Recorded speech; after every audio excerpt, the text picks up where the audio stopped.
വെള്ളത്തിന്മീതെ പരിവർത്തിച്ച ദൈവത്തിൻ ആത്മാവേ, പരിശുദ്ധാത്മാവേ, പരിശുദ്ധാത്മാവേ.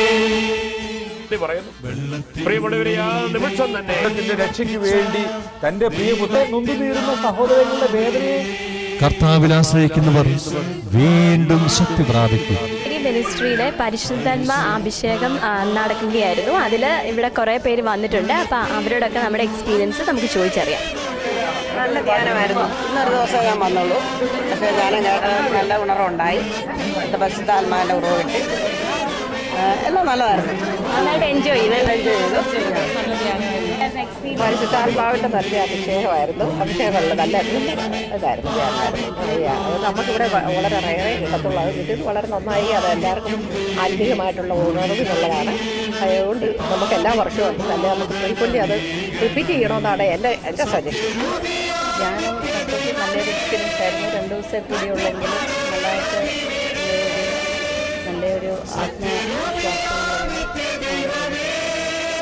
നല്ലൊരു എക്സ്പീരിയൻസ്. എനിക്ക് ആക്ച്വലി ധ്യാനമൊക്കെ വളരെ ഇഷ്ടമാണ്. ഇത് ശരിക്കും നല്ലൊരു എക്സ്പീരിയൻസ് ആയിരുന്നു. സോ എല്ലാവരും ഇതുപോലുള്ള വാർഷിക ധ്യാനങ്ങൾ കൂടുതൽ കൂടണം. ഇപ്പം പരിശുദ്ധാത്മാവിൻ്റെ ആരോഗ്യം നമുക്ക് കൂടുതൽ കിട്ടും. ഇത് നല്ല ഒന്നാന്തരം ധ്യാനമായിരുന്നു. എല്ലാവരും വളരെ ഇഷ്ടപ്പെട്ടു. ഇനി മേലിൽ സംഭവിക്കട്ടെ വിഷയം. We're standing here after the retreat of Queen Mary Ministry. Now let's go and ask the people what they were feeling throughout the retreat.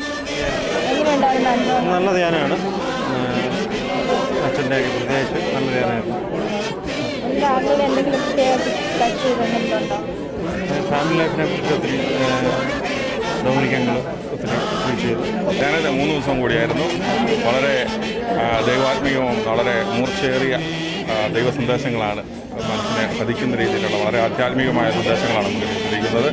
ഈ തുടർന്നുള്ള ഈ ധ്യാനം ഈ ക്വീൻ മേരി ടീമിന് എല്ലാവിധ അനുഗ്രഹങ്ങളും ഉണ്ടാകട്ടെ എന്ന് ആശംസിക്കുക, പ്രാർത്ഥിക്കുക. വചനം എന്ന് പറയുമ്പോഴത്തേക്കും വചനം ഞങ്ങൾ ശ്രമിക്കുമ്പോൾ അത് ഏത് രീതിയിൽ മറ്റുള്ളവർക്ക് പ്രയോജനപ്പെടുത്തക്ക രീതിയിൽ ഞങ്ങൾക്ക് പറഞ്ഞു കൊടുക്കുവാൻ സാധിക്കും.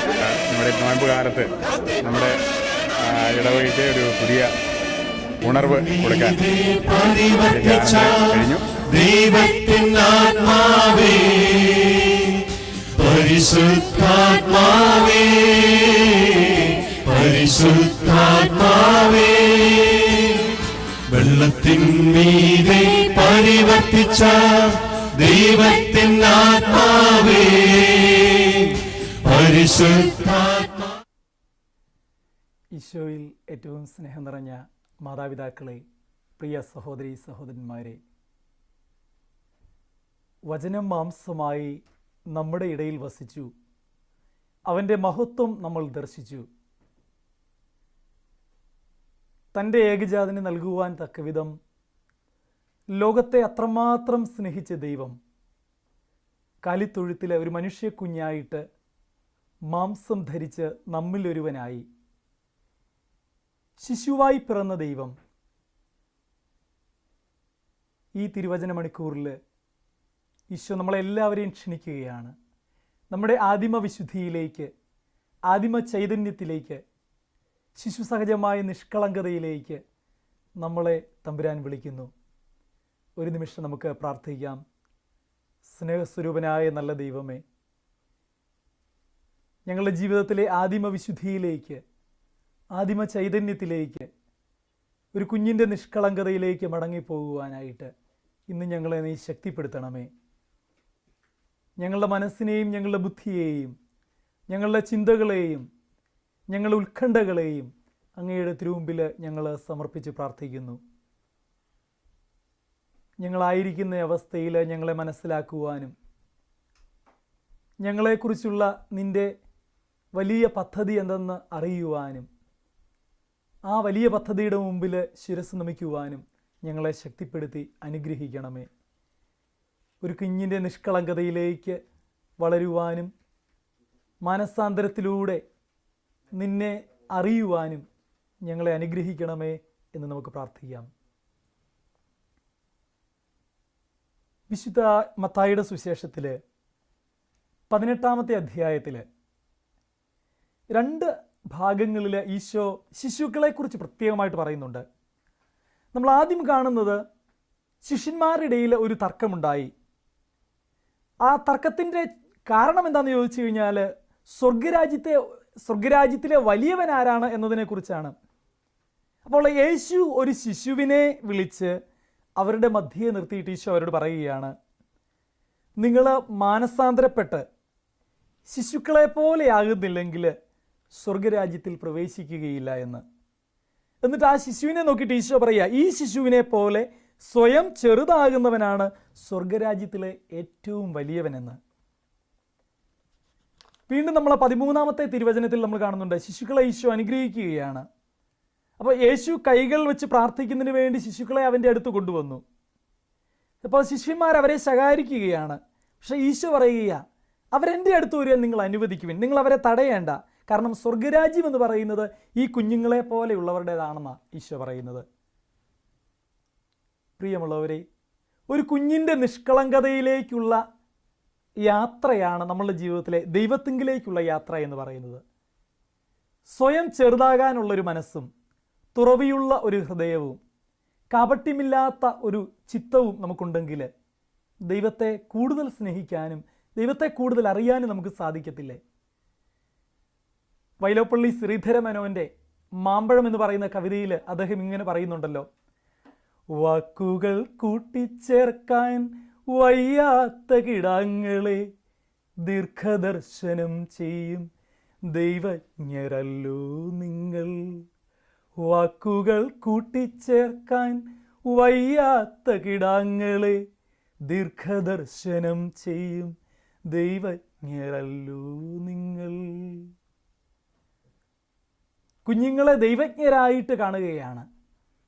വാക്കുകൾ കൂട്ടിച്ചേർക്കാൻ അവർക്ക് അറിയില്ലെങ്കിലും അവരുടെ മനസ്സെന്ന് പറയുന്നത് നിർമ്മലമായിട്ടുള്ളൊരു മനസ്സാണ്, വിശുദ്ധമായിട്ടുള്ളൊരു മനസ്സാണ്.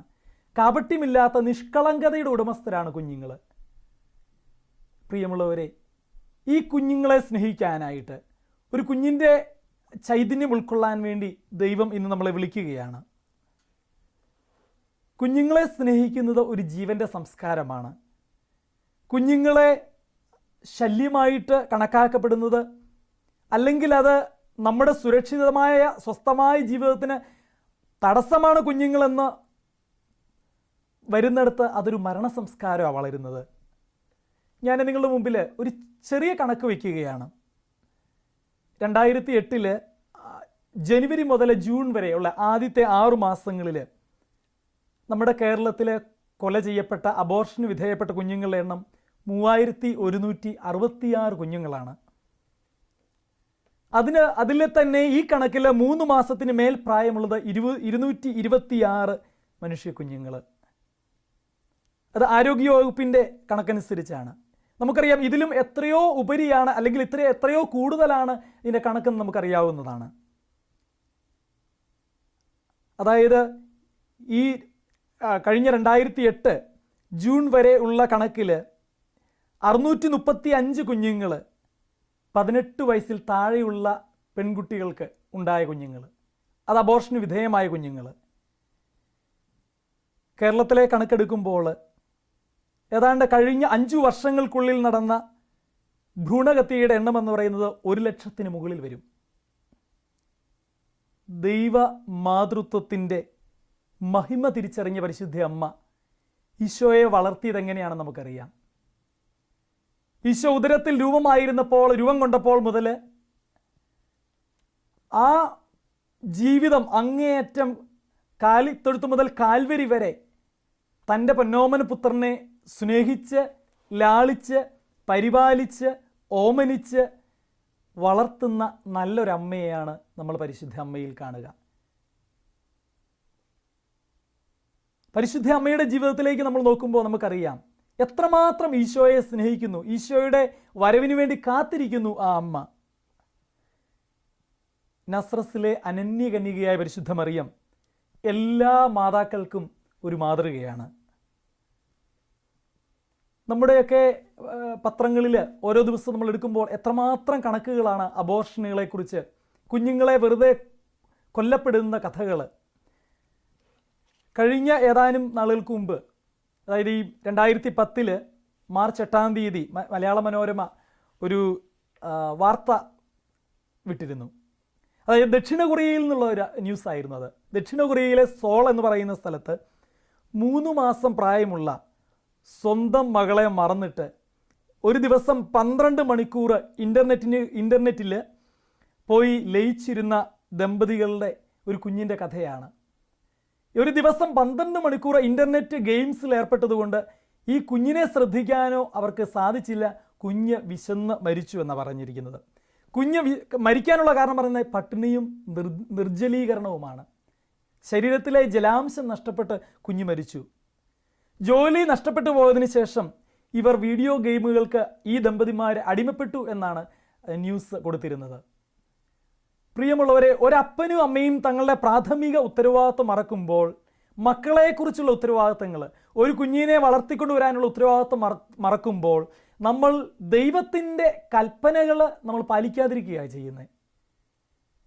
കാരണം ദൈവം എത്രമാത്രം മനുഷ്യനെ ഓരോരോ ഉത്തരവാദിത്തങ്ങൾ ഏൽപ്പിക്കുന്നതിലൂടെ അവൻ്റെ സൃഷ്ടികർമ്മത്തിൽ പങ്കുചേരാനും അവൻ്റെ രക്ഷാകര കർമ്മത്തിൽ പങ്കുചേരാനും നമ്മളെ ദൈവം വിളിക്കുകയാണ്. നമ്മൾ സുവിശേഷത്തിലേക്ക് നോക്കിക്കഴിഞ്ഞു കഴിഞ്ഞാൽ, അല്ലെങ്കിൽ നമ്മൾ വചനത്തിലേക്ക് നോക്കിക്കഴിഞ്ഞു കഴിഞ്ഞാൽ നമുക്ക് ഒത്തിരി മാതാക്കളെ കാണാൻ സാധിക്കും. ശിമയോനും അന്നായും പരിശുദ്ധ കന്യകാമറിയത്തെ എന്തുമാത്രം സ്നേഹത്തോടെ വളർത്തിക്കൊണ്ടുവന്നത്. അബ്രാഹവും സാറായും അവർക്കുണ്ടായ മകൻ ഇസ്ഹാക്കിനെ വിട്ടുകൊടുക്കുന്നതിൽ എന്തുമാത്രം വേദനിച്ച മനുഷ്യഹൃദയങ്ങൾ അവരുടേത്. അപ്പം കുഞ്ഞുങ്ങളെ സ്നേഹിക്കുന്ന ഒരു വലിയൊരു സംസ്കാരം നമ്മളുടെ ഉള്ളിൽ രൂപപ്പെടേണ്ടതായിട്ടുണ്ട്. മാതൃത്വത്തിൻ്റെ മഹിമ തിരിച്ചറിയാനായിട്ട് നമുക്ക് സാധിക്കേണ്ടതായിട്ടുണ്ട്. നമ്മുടെ പലപ്പോഴും നമ്മൾ കണ്ടുമുട്ടാറില്ലേ, നമ്മുടെയൊക്കെ സ്വാർത്ഥതയ്ക്ക് വേണ്ടി അല്ലെങ്കിൽ നമ്മളുടെ സ്വസ്ഥമായ ജീവിതത്തിന് വേണ്ടി കുഞ്ഞുങ്ങൾ ഗർഭിണിയാകുന്നത് ഒരു നാണക്കേടായിട്ടും കുഞ്ഞുങ്ങൾ ഒരു ശല്യമായും കണക്കാക്കപ്പെടുന്ന ഒരു സംസ്കാരം വർദ്ധിച്ചു വരുന്ന ഒരു ലോകത്താണ്. ഇന്ന് പല പെൺകുട്ടികളും പറയാറില്ലേ, എനിക്ക് വിവാഹം വേണ്ട എന്ന്, എനിക്ക് കുഞ്ഞുങ്ങൾ വേണ്ട. കുഞ്ഞുങ്ങളെ വളർത്തുന്നതും ഒക്കെ ഒരു ഭാരമായിട്ട് പല യൂറോപ്യൻ കൺട്രീസിലോ അല്ലെങ്കിൽ വെസ്റ്റേൺ കൺട്രീസ് മാത്രമല്ല നമ്മുടെ രാജ്യങ്ങളിലും ഇന്ന് അതൊരു സാധാരണ ഒന്നായിട്ട് മാറി തീർന്നിരിക്കുകയാണ്. വിവാഹം വേണ്ടാന്ന് വെക്കുന്നവരുടെ എണ്ണം വർദ്ധിച്ചു വരികയാണ്. എന്തുകൊണ്ടാണ് നമുക്ക് അങ്ങനെ തോന്നുന്നത്? ജീവിതത്തിലെ മറ്റൊരാളുടെ കൂടെ ജീവിക്കുമ്പോൾ ഞാൻ ത്യാഗത്തിൻ്റെയും സാക്രിഫൈസിൻ്റെയും ക്ഷമയുടെയും ഒക്കെ ഒരു വലിയ ഒരു ബലിയുടെ ജീവിതമാണ് ഞാൻ ആരംഭിക്കേണ്ടത്. അവിടെ കുഞ്ഞുങ്ങൾക്ക് ജന്മം കൊടുക്കുക എന്ന് പറഞ്ഞു കഴിഞ്ഞാൽ തമ്പുരാൻ്റെ സൃഷ്ടികർമ്മത്തിൽ നമ്മൾ പങ്കുചേരുകയല്ലേ ചെയ്യുന്നത്. അപ്പോൾ ഇതൊക്കെ വേണ്ട എന്ന് പറയുമ്പോൾ ഇതൊക്കെ എൻ്റെ സുഖത്തിന്, ഇതൊക്കെ എൻ്റെ സന്തോഷത്തിന്, അല്ലെങ്കിൽ ഇതൊക്കെ എൻ്റെ ഒരു സുരക്ഷിതത്വത്തിന് പലപ്പോഴും തടസ്സമാണെന്നുള്ള ആ തോന്നൽ ഉള്ളതുകൊണ്ടാണ് ഇങ്ങനെയുള്ള വികലമായ ചിന്തകൾ ഇന്ന് വർദ്ധിച്ചു വരുന്ന ആൺകുട്ടികളിലും പെൺകുട്ടികളിലൊക്കെ ഉണ്ടാകുന്നതിന് കാരണം അതാണ്. കുടുംബം വേണ്ട എന്ന്. പ്രിയമുള്ളവരെ, ഒരു കുടുംബം ശിഥിലമാകുന്നിടത്ത് സമൂഹം നശിക്കുകയാണ് ചെയ്യുന്നത്. ഏത് സൊസൈറ്റിയിലേക്ക് നമുക്ക് നോക്കിയാൽ നമുക്കറിയാം, ഏത് സമൂഹത്തിലും കുടുംബം തകരുന്നിടത്ത് സമൂഹം തകരുന്നുണ്ട്. കാരണം ഒരു സമൂഹത്തിൻ്റെ അടിസ്ഥാനം എന്ന് പറയുന്നത് കുടുംബമാണ്. അപ്പോൾ മക്കളെ സ്നേഹിക്കാനും മക്കൾക്ക് വേണ്ടി ജീവിതം കൊടുക്കുന്ന എത്രയോ മാതാപിതാക്കൾ നമുക്കറിയാം. നമുക്കൊക്കെ വേണ്ടി ജീവിതം തന്ന് കടന്നുപോയ മാതാപിതാക്കളില്ലേ നമ്മുടെ പൂർവികരൊക്കെ. എത്രമാത്രം അവരുടെ ജീവിതം, അവരുടെ അധ്വാനവും അവരുടെ വിയർപ്പും അവരുടെ ജോലിയും എല്ലാം മക്കൾക്ക് വേണ്ടി ജീവിച്ചു തീർക്കുകയാണ്. അപ്പോൾ ആ ജീവിതത്തിന് ഒരു വിലയുണ്ടായിരുന്നുകൊണ്ടാണ് ദൈവത്തിന് മുമ്പിൽ അവർ പ്രീതികരമായ രീതിയിലാണ് ജീവിച്ചത്. ഈശോയെക്കുറിച്ച് പറയുന്നത്, ഈശോയെ അവർ വളർത്തിയത് ജ്ഞാനത്തിലും പ്രായത്തിലും ദൈവിക ചിന്തയിലുമാണ് ഈശോ വളർത്തിക്കൊണ്ടുവന്നത്. ജ്ഞാനത്തിലും പ്രായത്തിലും വിവേകത്തിലും ഈശോ നസ്രത്തിൽ മാതാപിതാക്കൾക്ക് വിധേയനായിട്ട് അനുസരണത്തിൽ വളർന്നു വന്നു എന്നല്ലേ നമ്മൾ ബൈബിളിൽ വായിക്കുന്നത്. അപ്പോൾ അങ്ങനെ ഒരു പുതിയൊരു സംസ്കാരം, കുഞ്ഞുങ്ങളെ സ്നേഹിക്കുന്ന ഒരു സംസ്കാരം നമ്മുടെയൊക്കെ കുടുംബങ്ങളിൽ, നമ്മുടെയൊക്കെ സമൂഹത്തിൽ ഇനിയും വളരെയധികം രൂപപ്പെടേണ്ടതായിട്ടുണ്ട്. പണ്ട് ചില മിത്തുകളുണ്ടായിരുന്നു, ഐതിഹ്യങ്ങൾ. അതായത് വലിയ അണക്കെട്ടുകളോ അല്ലെങ്കിൽ ഗോപുരങ്ങളോ കൽക്കെട്ടുകളോ ഒക്കെ പണിയുമ്പോൾ ഒരു മനുഷ്യനെ ജീവനോടെ ഗുരുതി കൊടുത്തു കഴിഞ്ഞു കഴിഞ്ഞാൽ ആ അണക്കെട്ടിന് ബലം കൂടും എന്നുള്ളത് ഒരു മിത്താണ്. ആ മിത്തിനെ ആസ്പദമാക്കി ONV ഒരു കവിതയുണ്ട്. ആ കവിതയുടെ സാരാംശം ഇതാണ്. അതായത് 8 സഹോദരങ്ങളാണ്. ഈ 8 സഹോദരങ്ങൾ ചേർന്ന് വലിയ ഒരു കോട്ടവാതിൽ ഉണ്ടാക്കാനായിട്ട് പുറപ്പെടുകയാണ്. അപ്പോൾ ഇങ്ങനെ ഈ കോട്ടവാതിൽ ഉണ്ടാക്കാനായിട്ട് ഇവർ പുറപ്പെടുമ്പോൾ ഓരോ ദിവസവും ഓരോ മനുഷ്യരുടെ അല്ലെങ്കിൽ ഓരോ ചെറുപ്പക്കാരുടെ ഭാര്യമാരാണ് രാവിലെ പ്രഭാതത്തിൽ ഭക്ഷണമായിട്ട് വരുന്നത്. പക്ഷേ ഇതിനകത്ത് ഈ വരുന്ന ഭാര്യമാരിൽ ഒരാളെ ബലി കൊടുക്കണം. കാരണം എന്തിനു വേണ്ടിയാ? മനുഷ്യ രക്തം ചിന്തിക്കഴിയുമ്പോൾ ഈ കോട്ടവാതിലിന് ബലം കൂടും, ഉറപ്പ് കൂടും, ആ ഒരു മിത്തിൻ്റെ ബേസിൽ. അപ്പോൾ ഇങ്ങനെ ഓരോ ദിവസവും ഓരോരുത്തരെ ഭക്ഷണമായിട്ട് വരികയാണ്. ഒരു ദിവസം ഈ 8 സഹോദരന്മാരിൽ ഒരുവൻ്റെ ഭാര്യയ്ക്കാണ് കുറി വീണത്. അപ്പോൾ ജീവനോടെ ഇവളെ കുരുതി കഴിക്കാനായിട്ട്. അപ്പം ഈ സ്ത്രീ തന്നെ വധിക്കുന്നതിന് മുമ്പായിട്ട്, ഇതിന് കൽക്കെട്ടിനോട് ചേർത്ത് കൊല്ലുന്നതിന് മുമ്പായിട്ട് ഇവൾ പറയുന്ന ഒരു കാര്യമുണ്ട്. അവൾ പറഞ്ഞു, എൻ്റെ കുഞ്ഞിനെ എടുത്ത് മുലയൂട്ടാൻ തക്ക വിധത്തിൽ, സാധിക്കുന്ന വിധത്തിൽ തന്നെ കൽക്കെട്ടിൽ ചേർക്കണം എന്ന് അവൾ അപേക്ഷിച്ചു. തൻ്റെ കുഞ്ഞിനെ എടുത്ത് മുലയൂട്ടാൻ സാധിക്കുന്ന വിധത്തിൽ കൽക്കെട്ടിൽ ചേർക്കണമെന്ന് അവൾ അപേക്ഷിക്കുകയാണ്. ഒരമ്മയുടെ ആ അദമ്യമായിട്ടുള്ള ഒരു സ്നേഹം കുഞ്ഞിനോട്. എൻ്റെ ജീവിതം നഷ്ടപ്പെട്ടാലും എൻ്റെ കുഞ്ഞിൻ്റെ ജീവന് വേണ്ടി വില കൊടുക്കുന്ന അമ്മമാരെ എത്ര മനുഷ്യൻ്റെ ഇടയിൽ മാത്രമല്ലോ, നമ്മളൊന്ന് മൃഗങ്ങളുടെ ഇടയിലേക്കൊക്കെ നോക്കിയേ. ഒരു കുട്ടിയാന ഒരു വലിയ കുഴി വീണ് കഴിഞ്ഞാൽ ആ തള്ളയാന എത്ര ദിവസം വേണേലും, എത്ര രാത്രിയും പകലും വേണേലും ആ കുട്ടിയാനയുടെ അടുത്ത് നിൽക്കും, അതിനെ വിട്ടുപോകത്തില്ല. ഞാൻ ഈ കുറച്ച് നാൾ മുമ്പ് യൂട്യൂബിൽ ഒരു കരടിയെക്കുറിച്ച് ഒരു ചെറിയൊരു സീൻ കൊടുത്തിട്ടുണ്ടായിരുന്നു. ഒരു കുഞ്ഞി കരടി വെള്ളത്തിൽ വീഴുകയാണ്. വെള്ളത്തിൽ വീഴുന്നതിന് മുമ്പായിട്ട് ഇതിനെ ഒരു കടുവ ആക്രമിക്കാനായിട്ട് തുടങ്ങുകയാണ്. അപ്പോൾ ഇതിൻ്റെ തള്ളക്കരടി ഈ കടുവയെ സ്വന്തം ജീവിതം ബലി കഴിച്ചുകൊണ്ട് കടുവയെ നേരിടുകയാണ്. അപ്പം നമ്മൾ മനുഷ്യരുടെ ഇടയിൽ മാത്രമല്ല, മൃഗങ്ങളുടെ ഇടയിലും ഈ മാതൃത്വത്തിൻ്റെ ഗുണങ്ങൾ അല്ലെങ്കിൽ സ്നേഹത്തിൻ്റെ വലിയ കാഴ്ചപ്പാടുകളും ഉൾക്കാഴ്ചകളൊക്കെ ഉണ്ട്. അപ്പോൾ നമ്മളെയൊക്കെ ദൈവം വിളിക്കുന്നതാണ് ഈ ഒരു പുതിയൊരു സംസ്കാരം രൂപപ്പെടുത്തിയെടുക്കാൻ വേണ്ടിയിട്ട്. ഇറ്റലിയിലെ ഡോക്ടറായിരുന്ന ജിയനായെ ജോൺ പോൾ രണ്ടാമൻ മാർപ്പാപ്പ വിശുദ്ധയാക്കി മാറ്റിയത്, വീട്ടമ്മമാരുടെ വിശുദ്ധയാക്കി മാറ്റിയത് അതുകൊണ്ടാണ്. അതായത് തൻ്റെ ജീവിതം മാറ്റി വെച്ചുകൊണ്ട് തൻ്റെ കുഞ്ഞിന് വേണ്ടി, 5ാമതായിട്ട് ജനിച്ച തൻ്റെ കുഞ്ഞിന് വേണ്ടി ഈ അമ്മ മരിക്കുകയാണ്. അപ്പം ആ കുഞ്ഞിന് വേണ്ടി ജീവൻ കൊടുക്കുക. ജിയന്ന ബറേറ്റോ മോളോ ഇറ്റലിയിൽ ജോൺ പോൾ രണ്ടാമൻ മാർപ്പാപ്പ വിശുദ്ധിയായിട്ട് പ്രഖ്യാപിച്ചതാണ്. അപ്പോൾ കുഞ്ഞുങ്ങളെ സ്നേഹിക്കുന്നത് ഒരു ജീവൻ്റെ സംസ്കാരമാണ്, ഒരു ജീവൻ്റെ സംസ്കാരമാണ്. കുഞ്ഞുങ്ങളെ അവഗണിക്കുന്നത് ഒരു മരണ സംസ്കാരമാണ് പ്രിയമുള്ളവരെ.